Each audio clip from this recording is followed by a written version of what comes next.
So, hello everybody. This is my second video. So, I'd like to start the second video with explaining general what you can do online without any education or anything. You can learn online most of the things. So first of the things that you can start learn online regarding the biotechnology or biology or just comparing, you can learn from databases. So there are many databases. So we are going to talk today about the NCBI Genbank nucleotide database. So here if you enter, so it is a free database. You can enter here, you can download many things that you want, including genetic nucleotide and protein sequences of all kinds, other genomic data that also here PubMed. It's like you can search for articles, and many of them have free access. At least you can read the abstract in the first part. So okay, so here all databases, you can see that there are many.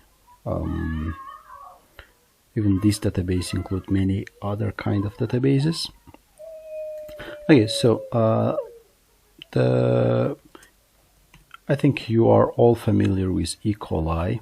It's bacterium strain that it's commonly used. This species is commonly used in biotechnology as, you know, as an organism that can be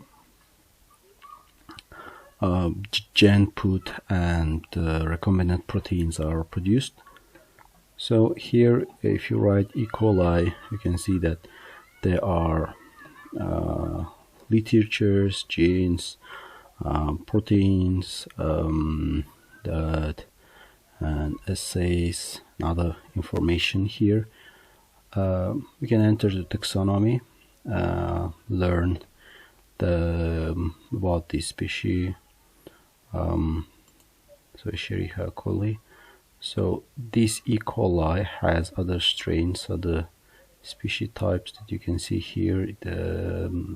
They vary genetically. Maybe there can be other interesting things, because in the in fermentation processes they can use different kind of these E. coli. Okay, let's go with the first one.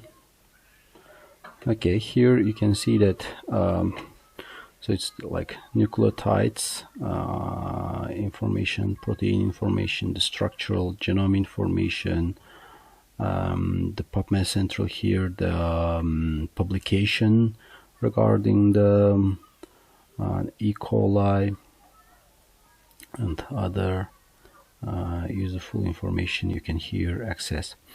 So let's go to the proteins. Maybe there are many proteins. Okay, let's find one of the interesting protein that we have seen before.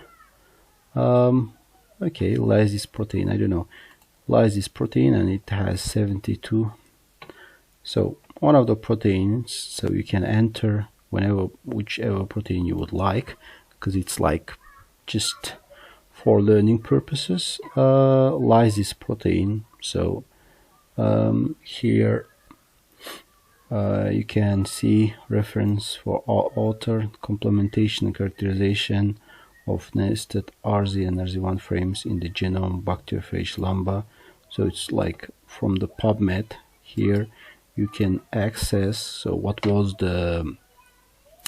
this article about. So it's not specifically about this protein, but genes encoding protein lysis in the present. Okay, yeah. So they found the protein, and there's an information regarding this, and here you can access full text if you would like. So you can go further and look the features, the protein, the organism, and other things. Okay, so here you have you can blast this protein. So what's mean blast? So it is basic local alignment of this protein, or actually this aligning processes is used for different purposes, because why they are aligning. So this let's go let's see firstly these three things, then we are going to talk about this blast. So identical proteins first. So they found two identical proteins, and they're both from the same E. coli, but the strain is different, and you can see, and you can then just look for if they are different. So it's very small, comparatively small protein, only 72 amino acids. Normally you would assume that a protein would have more than 100 amino acids, but it's less than 172 only. So it's the FASTA file. FASTA has the after this it shows the code for this FASTA file. So it can be a protein sequence, it can be nucleotide sequence. So the name of the protein or nucleotide and where it was taken. So it's partial, not whole. So that's why it has small nucleotide sequence. Sorry. So it all mostly proteins, as you know, start with methionine. AUG, it's start codon. So most the proteins have this methionine first. Okay, let's see the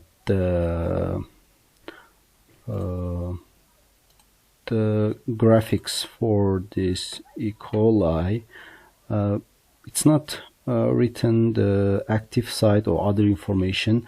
You would assume that if there was a big protein, they would have here graph with different features. Here they have only one feature, and they're showing the lysis protein, because if the sequence was longer than this, for example, let's go for big protein, for example here 698 amino acids, and let's look for the graphics.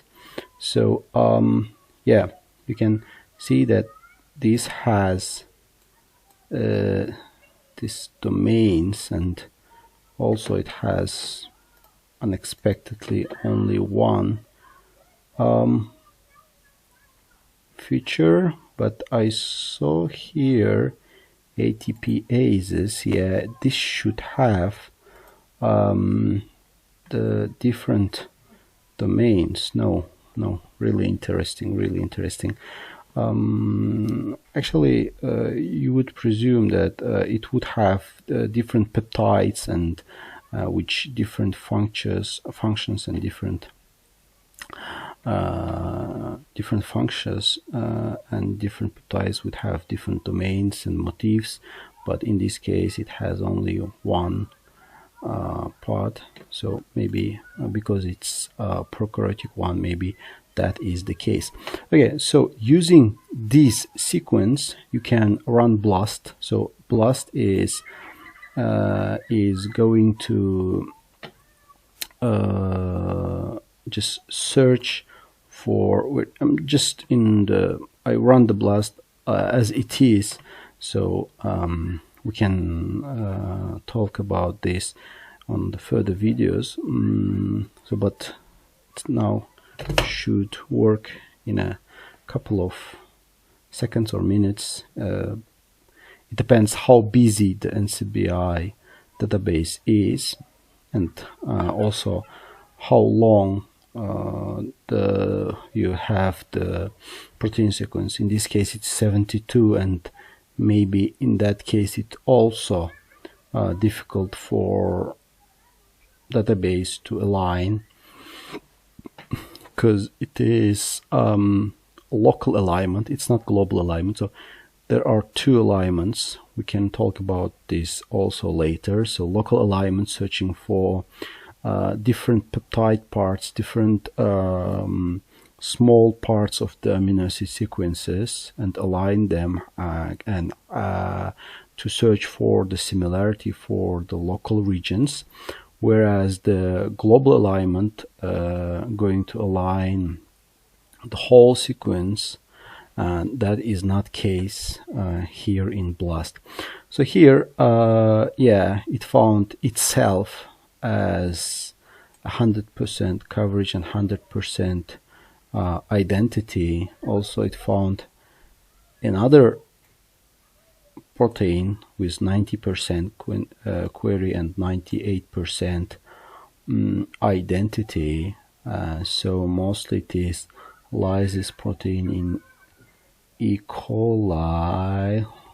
Okay, no other protein sequences were identified as.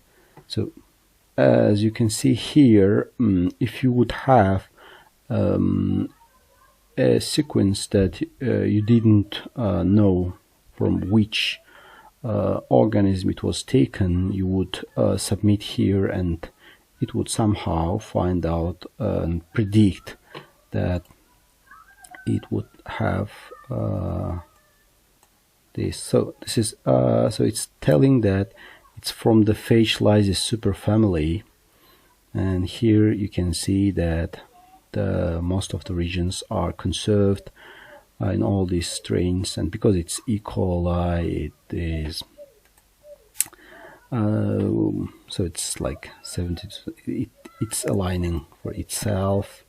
Here in one of the other proteins from also E. coli, here they have different only one amino acid in the last amino acid, where if you don't remember, like me, what D and E stands for, you can just go to just Google it and identify D, for example, aspartic acid, and E maybe glutamic acid. Yeah, so aspartic acid and glutamic acid. So in this case it's not the big differences, because mostly they tend to have similar parts. So even if scientists do mutations, they tend to change these two acidic amino acids, because they tend to have different polarity, different similar polarity, similar charge. Okay, the same here. Okay, the same. Okay, the same. Okay, so like this you can use this tool. Thank you for watching. You can search for other proteins, other nucleotides, and do BLAST to just compare them and other interesting things. Okay, see you in another videos. Thank you, bye.